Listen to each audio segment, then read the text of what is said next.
You want to tell us what to do in our park? You cannot do that. We pay our money. And what I want to say is to Mayor Brandon Johnson, we are disappointed in you. This is the community that supported you. How dare you? Well, deportations are not something new in the United States. Since 2017, about 340,000 migrants have been deported who have lived in the country for over a decade. They walked across the border for a better life, but now they are walking out in handcuffs after police say their American dream was to commit crime. Police say a gang terrorized New Yorkers, robbing them and then hacking their phones to drain bank accounts of hundreds of thousands of dollars. Many are parents or caregivers of U.S. citizens, and the interesting thing is that more than 5 million U.S. citizen children have at least one caregiver who does not have authorization to reside in the United States. Recently, a circulating video showing a group of migrants brawling with police in Times Square has sparked off tension and fury within the city authorities and residents in New York. According to police, officers tried to break up a disorderly group on West 42nd Street. When police tried to take the person dressed in yellow into custody, that's when things took a turn and the group began attacking the officers. Several people repeatedly punched and kicked the officers in the head and body. Police initially arrested 4 people and then a 5th person on Monday. They face charges including assault on a police officer, gang assault, and disorderly conduct. According to the New York Post, those who were arrested and charged are migrants who were then released without bail. A quick search shows that at least one of the individuals who was arrested lives at a homeless shelter in Brooklyn and another at a migrant shelter in College Point, Queens. This issue will destroy New York City. And now, to find a solution to these disturbances, it will seem that just sending the migrants home could solve the issue once and for all. Nobody was hurt, but the video of officers being heckled has prompted waves of public outrage and in turn caused the New York City officials to target thousands of asylum seekers in the city shelters for deportation. This is a deportation flight run by ICE Air. New York City didn't create this crisis. Not only is it a financial burden, but it is also a burden to the quality of life. Migrants who were deported today attacked pilots and immigration officers on another flight after it landed, and several of those men stormed another recently arrived jet carrying families.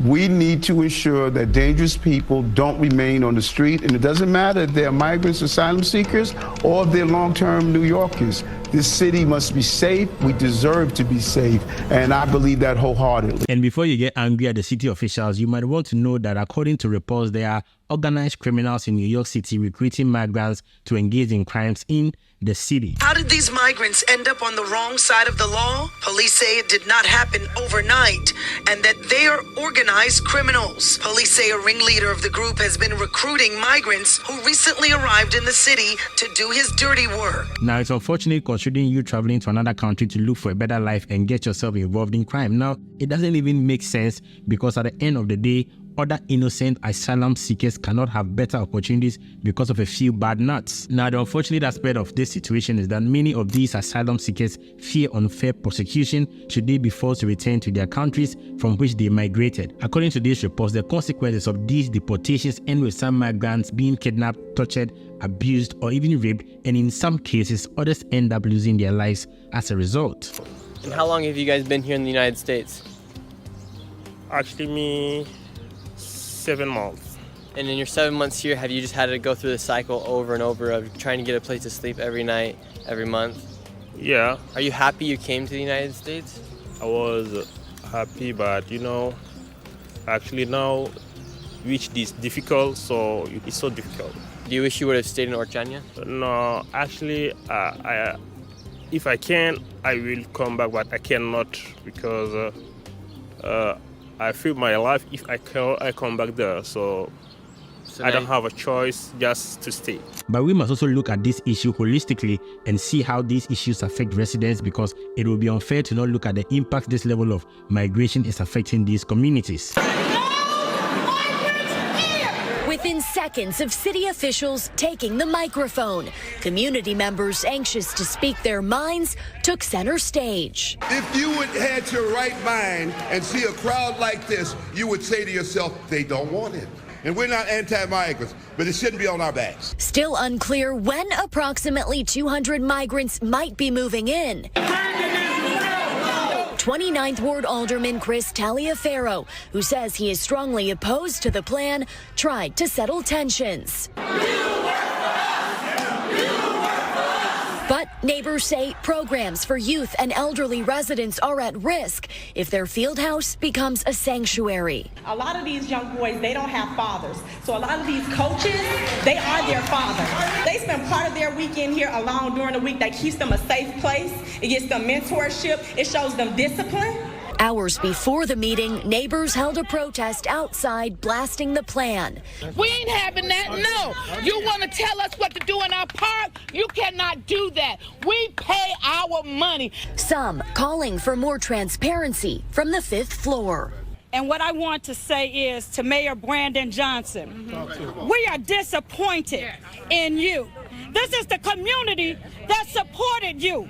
How dare you? And one of the most devastating stories that happens in the city of New York is the snatching of phones and wallets from motorbikes. I can't even start to imagine the trauma one goes through after losing these materials. Some of us have our entire lives on our phones, and losing it, seriously, I can't even imagine. So apparently, these folks were part of a moped-related crime spree. That's how they would get the valuables and the phones. They'd ride up on one of these illegal mopeds that the police have since confiscated, and there would be two riders. There's the driver, and then there's the snatcher, and the snatcher would grab whatever they were trying to steal, and the driver would worry about driving away. It's very scary, and especially a lot of these are electric, and if they're electric, they're not going to make any noise when they approach you on the street. So if you have AirPods or some sort of headphone in, you're not going to have any indication that they're coming until it's too late. And that will bring me to another factor encouraging these deportations, that it would seem the city officials cannot clearly identify most of these migrants. It's more easier to identify local criminals based on the intelligence of the fact that they are already registered in the system, but cannot be clearly said about migrants looking for asylum. There are asylum seekers from all parts of the world, and in some interviews that I watched recently,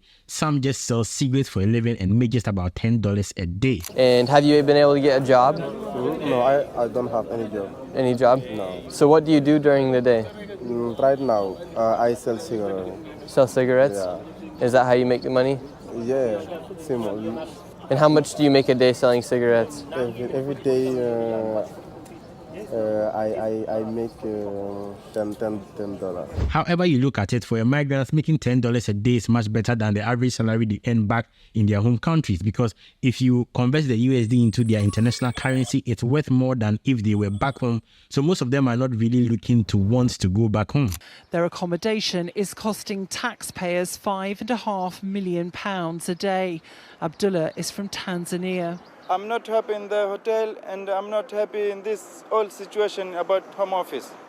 Because Home Office, they send me message to grant me about accommodation and support, but they didn't give me enough support. Some people may say that if you're unhappy with the food, you're unhappy with the accommodation, why don't you return to Tanzania? Because Tanzania is a safe country. So when I'm go back to home country, I'm gonna die. They're gonna kill me. Who's gonna kill you? Society and government as well, because I have a problem against the society and government. What's the problem? I'm gay, man. Americans are blaming President Biden for this crisis. His administration has admitted more than 1 million migrants into the United States. But can you really blame Biden when you have women and children drowning in rivers trying to cross into the United States? Something must seriously be done about this situation before it gets out of hands. It's also not surprising that migrants are getting luxury apartments in New York City, and local residents are not taking this too lightly. With rents skyrocketing, Harlem residents say this could have been turned into affordable housing. This place comes with a parking garage. They're actually turning this into a sanctuary for asylum seekers. The building was first marketed as a luxury doorman building. Condos include kitchens with granite countertops and marble bathrooms. Renderings show it even has an indoor swimming pool on its roof. These apartments can be used for us to go into. We welcome migrants, but the way things are done is very important. And when residents are not informed, when residents are not, opinions are not taken into account, this is what causes animosity. They're all hoping for some clarification soon. They are actually threatening to vote Joe Biden out. Aren't we the ones in need? The people from the United States, well, on top of that, we're giving away money to other countries.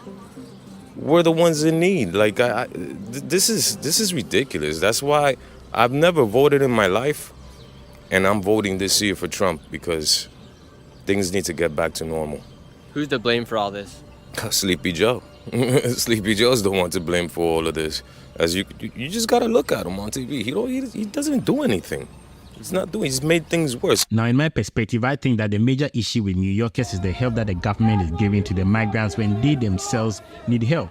Now, the issue of crimes in the area, if you are a New York resident, drop a comment. Let me know if the upsurge of crime is the major reason causing most people to be angry and demanding that the government send migrants back to their countries that they came from. That being said, Royal Heritage here, kindly watch other videos on this channel. Follow so you don't miss major travel event issues and stories across the globe. And if you like my vlogs as well, that is a plus. Thanks for watching, and I'll see you in the next story. Bye.